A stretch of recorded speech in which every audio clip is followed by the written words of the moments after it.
Dr. Miller here with a Journal Club number 26. This one is a applied article, I think an interesting application article of something you may have never heard of.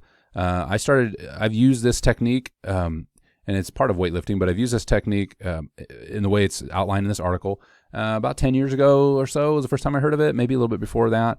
It has value, but it's a newer technique in the sense that there's not a lot of research literature to figure out how to work, and I'm going to talk about that. So this article, though, by the way, this is Journal Club 26 I mentioned before. If you end up liking this video, like it, and of course subscribe to my channel. This Journal Club 26. There's 100 videos plus I have now. There's a Journal Club 26. I have book reviews. I have different topics to talk about. Some teaching videos. And in fact, one of them, as I'm making this video, I realized I need to talk about the stretch shortening cycle. Right? What is it, and how do we manipulate it? What is a myotatic reflex? So I'm going to make some assumptions here. Look for that video, by the way, if you get a little lost in this one. But I'll make some assumption here that we understand what plyometrics is. And just a really brief, because it's important to understand the technique, a brief understanding is when we do most activities that are high velocity, running, sprinting, changing direction, jumping, okay, we go through the stretch shortening cycle. The stretch shortening cycle is comprised of an eccentric loading phase. So think about a jump, right? You counter move before you go up, you go down. You load quickly. You incur eccentric load, and then you transfer it to the concentric return. You jump up. Okay. In the middle there is isometric phase. We often call it the amortization phase, when there's a transition from the eccentric forces that have been incurred to the concentric return. The faster you can deal with those eccentric forces, the better. The more eccentric forces you can generate and then transfer, the better. Right? So if you can incur a lot of eccentric force, you can rapidly load, and you're strong enough to take that kind of velocity in your loading and then quickly return it. Like literally looks like somebody's on a pogo stick. If you don't know what that is, look it up.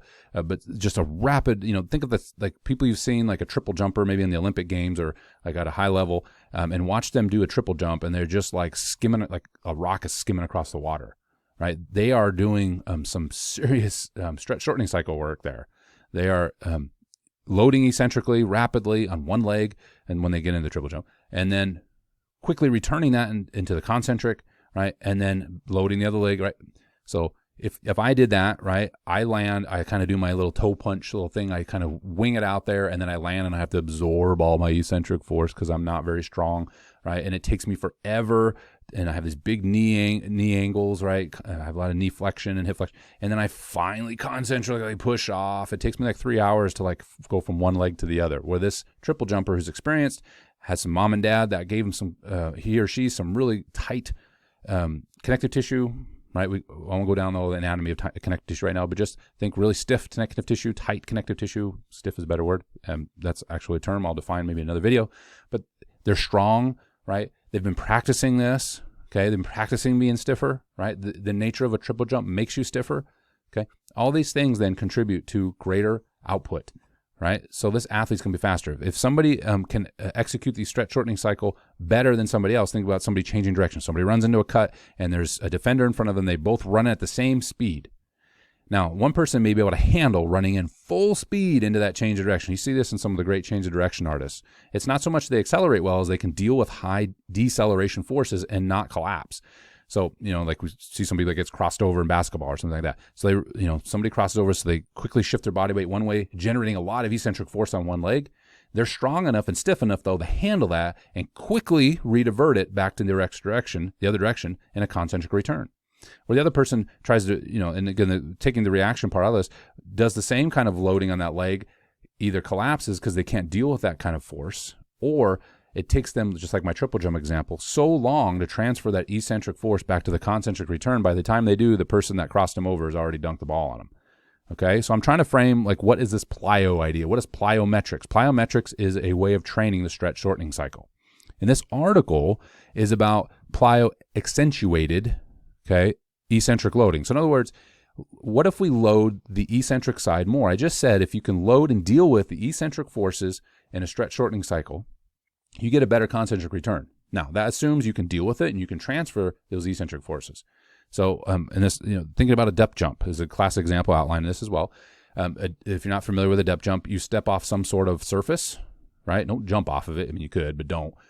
You maybe step off of a 0.4 meter box, or a 24-inch box, whatever it is, and you land and you are loaded more than you would if you just jumped up from the floor. You've essentially fallen. You've fallen on yourself, right? You have fallen. Now you have to deal with the extra force that gravity is put on you, right? Acceleration of gravity is put on you now as you land the jump. You have to deal with that. And the bigger you are, obviously, the more forces you're going to have to deal with, okay? If you are strong, though, okay, if you're strong enough on not getting down the force velocity spectrum just yet, but if you are strong enough to deal with those extra forces, those accentuated forces, you will have a greater concentric return as a result of eccentrically loading the eccentric side a little bit more, okay? So that's why a depth jump is valuable. However, if you're not trained, it's kind of like my example of the triple jump. If I step off a 24-inch box and I'm not strong enough to deal with, right, I just collapse, or when I try to jump, I can't transfer that force that I generated extra by falling, and now my jump is actually worse. Okay, you start to get in this territory of the Golgi tendon organ, right? This is a tension meter in our limbs, in our tendons, that's the name. That is a tension meter, and the tension gets too high, the GTO starts to shut down the muscle, and it could shut it down completely. You know, think about back in the day, I don't know if you played on playground equipment, but, you know, like the monkey bars are way too hard and you're going across them and you fall and, you know, you just collapse, right? Or some kids land it and they're like my son, and he lands it and just kind of like basically absorb it and then sprint in another direction. I'm like, that's a great depth sprint or a depth leap or a depth change of direction, right? Kids are really good at that if they're giving examples. I heard a doctor one time say, you know, children should not do plyos. And I'm like, maybe not anymore, but if you really watch children play on a playground, that's all they're doing. Like hopscotch. The game of hopscotch is a plyo fest. It's just line jumps, right? Remember when people used to just do this? That's crazy times. Okay. I'll stay off my soapbox on that for now. That might come up later. All right. So the whole point of this article is things like depth jump and depth jumps, weight releasers. One of the classic ways I've done this with athletes, quite a bit's a big term. When I've used this has been the method I've used a lot more, is doing things like with dumbbells. So in other words, you have the dumbbells in your hand and you're in a box jump. And so you come down with the dumbbells in your hand at the bottom of the jump, right before you start to jump up, you let the dumbbells go. And so you come down with the dumbbells on the eccentric side, but you jump up without them. Okay. And this article, by the way, the article's authors, forgive me for not saying this, so there's Handford et al. Again, this is a practical article out of the Strength Conditioning Journal. This is not a original research. It's more like a review article with a practical spin. If you're familiar with the journal, that's what it's about, is a practical application of some sort of strategy, or, you know, rehashing the current literature on something or whatever, review articles. Okay. That's what this is as well. So this is not an original research article. It's summarizing what's already available and then offers some practical advice on how to do this. And so these were some of the things that were given as practical ways to do this. Depth jump, depth work, you know, depth leaps, jumping forward, change of direction, depth sprinting. Those are all valuable things. Okay. And I'll talk about some of the parameters here in a minute. The weight releaser thing, I have some of these. This is what I've purchased. I want to do some research with this, hopefully this year, with them, if not next year, is, you know, if you're not familiar with these devices, they're metal hooks basically that hang on a bar, and you hang weights on them. And if you're head on a squat, right, the hooks will be hanging on the bar, and when you hit a certain depth, the way that the weight releaser is constructed, when you hit, the hooks fall off. And so you come down with the weight, and then you hit a certain depth, the hooks fall off with the weight that's attached to it, and you rise without them. Now, obviously the pain in the butt here is having somebody put the weights back on every rep. And so like the article talks about taking more of a cluster set approach. So in other words, you know, you'd have one rep of maximal exertion, and then you'd have to rack it and redo it yourself. Or if you had some really good spotters, quickly loading the hooks back on the bar at the same time so you don't fall over and die. Okay. So that's some of the downsides of this. You can also do the technique of, without the hooks, is somebody lowers a squat and you quickly strip the weights off. Like you have one person on each side of the bar. They quickly strip the weights off and you rise without it. I think the dumbbells are the easiest way to think about this. Is, you know, you can do this in a broad jump. It's a little bit more difficult to get used to it. And a vertical jump for sure is where you come down with the dumbbells and you jump without them. There used to be a machine years ago when I was a intern at the U.S. Ski and Snowboard Association, and that's name dropping just so I can sound really cool. I really didn't do anything there. I kind of helped with the coaches that were doing a lot of things. I was just trying to learn some cool stuff, and I did. So it wasn't like I was a full-time coach or anything, but I did get offered a job. But anyway, that's beside the point. So they had something called an agaton. An agaton was this device that was like a leg press. It was really cool. And so sometimes it's called contrast training too, but falls into the same Plyo-Accentuated type, I can never say that, eccentric loading, okay? Because in academia we have to just throw a lot of verbiage out there, right? And so the way it worked is the leg press would come at the athlete under a certain load. So like you see this in PT settings, like you have these eccentrically loaded like leg, you know, they'll just move and you have to resist them, right? You have to match the amount of resistance on the meter or whatever it is. It produces a lot of DOMs, right? But this is what trained individuals, and very much trained, like Olympic level caliber, high performance Olympic caliber athletes. But the leg press would come at them, and it would come out there, it's pushing against them and they're resisting it. And then at a certain point, it would give out, right? Now, it wouldn't give out completely, but it would lower it. And so you get in the concentric phase. So they're resisting, and then the concentric come, boom, you push it into the concentric phase. And so you had this, it was a way of doing repetitions, which was nice, right? As opposed to the weight releasers or people doing the strip down method where they pull the weights off and you're like trying to like not die, right? It was an actual machine that was built for the purpose of eccentric loading and concentric return without the loading. It was really cool.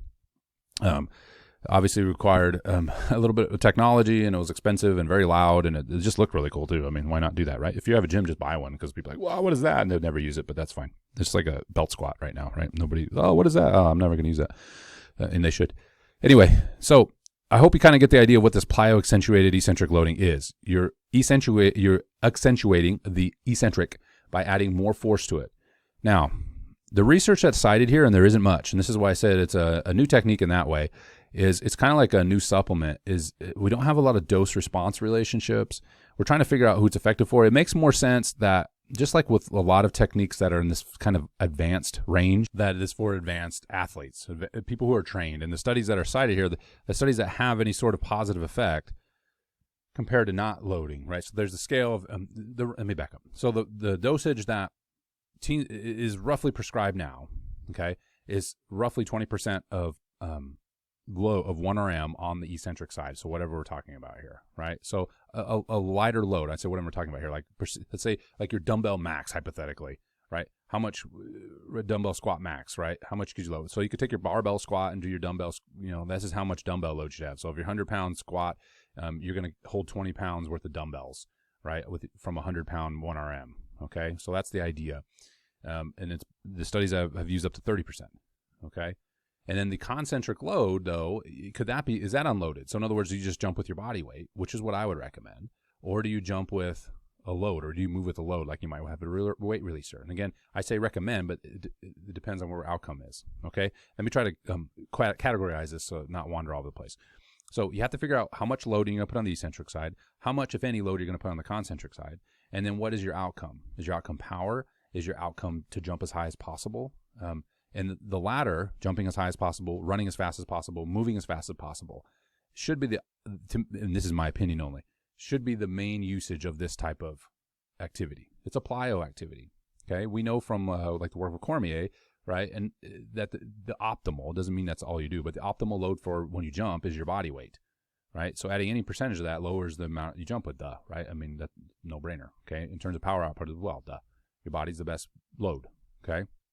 So if you could add load on the eccentric side, like a depth jump, and be unloaded when you jump, then on the concentric, that would be the optimal combination. That's my opinion. That's how I tend to use it. Now, if we're not talking about jumping, we could be talking about rate of force development. See my video on that if you haven't. This is where the weight releasers could come into play. So now we're looking more at power, like how much power are you generating?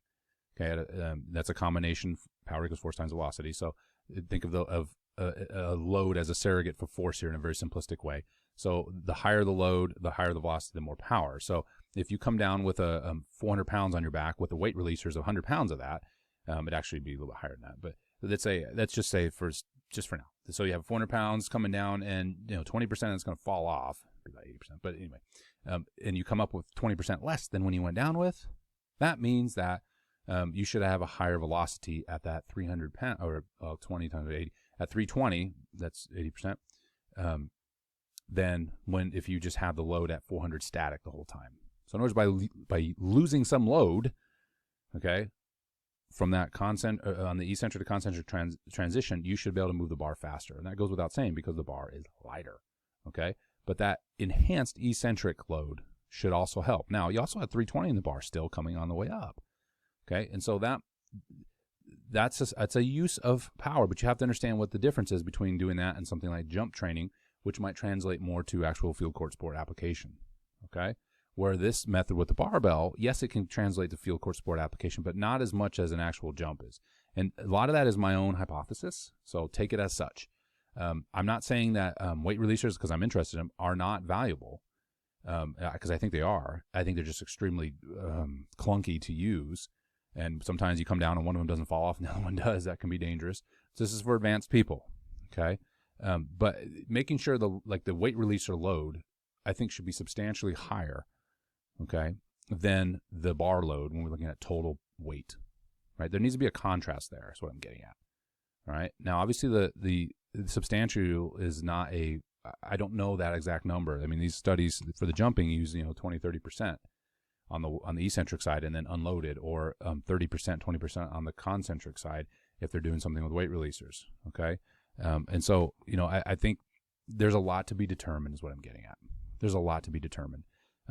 My advice of using this, and going back to what I just said a minute ago, would be to, the way I feel confident in prescribing it, because I've seen value in it, and doing something called the French contrast method, but I won't go into that in this video, is that using that eccentric load, right, and that eccentric load to enhance eccentric, like a depth jump, and concentric, if the athlete can deal with it, is the best way to do it without having load on the body when the concentric is done. All right, I'm talking about direct application to sport, not necessarily to just rate of force development in general, which would be more general application to sport. I'm talking about I want to jump higher. I want to have a greater vertical jump. Then do the vertical jump with the dumbbells in your hand, drop them on the eccentric, jump without them. That's what I'm getting at. Does that mean if you do weight releasers that you're not going to jump higher as a result of doing that type of? No, but it's not as close to what you're trying to do, which is jump higher. Hope that makes sense. It's just basic specificity, said principle, right?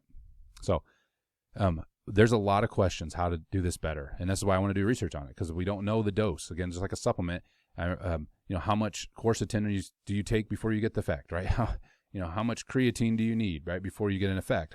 Well, creatine doesn't work or not work. Well, maybe it's just a dose issue. Right? I'm just using creatine as an example. We know that has value, right? The same thing with this type of work. What's the dose? Now, the one thing the other part I feel very confident, again, what I just said a minute ago, and I'm kind of wandering here. I'm going to finish this up.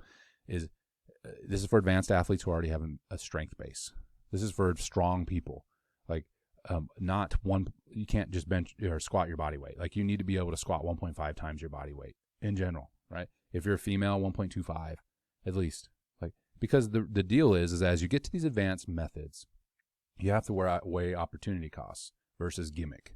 Okay, some of these things can be gimmicky, right? Where you wasted time doing something like this when you could have just got stronger. Like, just work on your back squat and do some plyos separately, right? Do some plyos before, or do a PAP type, or a post activation performance enhancement, PAPE now, or whatever we're calling it. Okay, do that kind of thing, right? A complex that way, that'll generate just the same thing as this. This is a advanced technique, unnecessary for those that haven't been training a long time, unnecessary for those that are still intermediate weight trainers, as defined by Glenn Penley, meaning you can make gains without doing a lot more work. So your rate of return is very high on just your general training. This type of work, this type of activity would be beneficial, though, for those that are looking for a 1% edge. So I kind of put this in the category of like the Ultimate Athlete Concepts books, like Super Training. This would have been something that was born out of that. How can I enhance Sergey Bubka if I'm Yuri Verkhoshansky? How can I enhance Bubka's efficiency down the runway as he wins another gold medal in the pole vault, right?